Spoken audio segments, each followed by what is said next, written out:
బిస్మిల్లాహిర్రహమానిర్రహీం. మిత్రులారా, అస్సలాము అలైకుం. మనిషి అతని జీవితంలో పాపాలు చేయడము, తప్పులు చేయడము, పొరపాట్లు చేయడం అనేది అత్యంత సహజం. ఏమండి? అయితే కొంతమంది చేసినటువంటి తప్పులను తెలుసుకుని పశ్చాత్తపడతారు. దైవానికి అది అత్యంత ఇష్టమైనటువంటిది. మహాప్రవక్త ముహమ్మద్ సల్లల్లాహు అలైహి వసల్లం వారు మానవాళి మార్గ నిర్దేశకులు, దైవం చేత పంపించబడినటువంటి అంతిమ దైవ ప్రవక్త, మానవాళి ప్రవక్త, మహాప్రవక్త. ఆయన ఏం చెప్పారు అంటే, కుల్లు బనీ ఆదమ ఖత్తా అన్నారు. అంటే మానవుల్లో ప్రతి ఒక్కరూ ఏదో విధంగా తప్పు చేస్తాడు. బహిరంగంగానూ చేస్తాడు, లేకపోతే రహస్యంగానూ చేస్తాడు, పొరపాటున చేస్తాడు, లేకపోతే గ్రహపాటున చేస్తాడు. మొత్తానికి తప్పు అనేది, పాపం అనేది, పొరపాటు అనేది అతని ద్వారా జరిగిపోతుంది.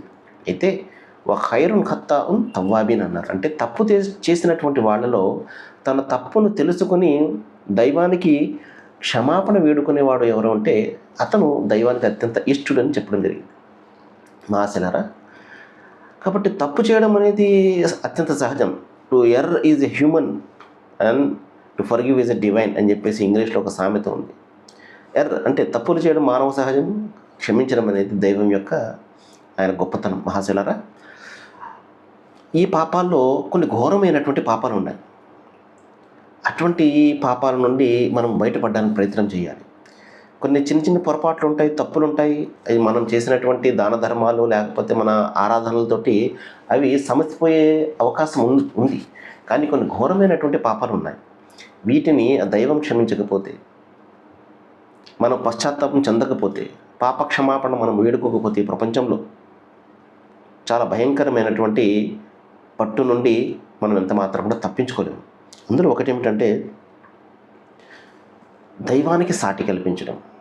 అంటే మనలను పుట్టించినటువంటి తండ్రి ఒకడైతే మరొకరిని మనము తండ్రిగా భావించడము, తండ్రి అని అతన్ని పిలవడము, తండ్రికి ఇవ్వాల్సినటువంటి గౌరవము, ఆ మర్యాద అంతా కూడా మరొకరికి ఇవ్వడము, ఇది ఎంత ఘోరమైనటువంటి తప్పో ఈ ప్రపంచంలో. మహాశిలరా, ఒక మనిషికి సంబంధించి, దైవానికి సంబంధించి కూడా అంతే.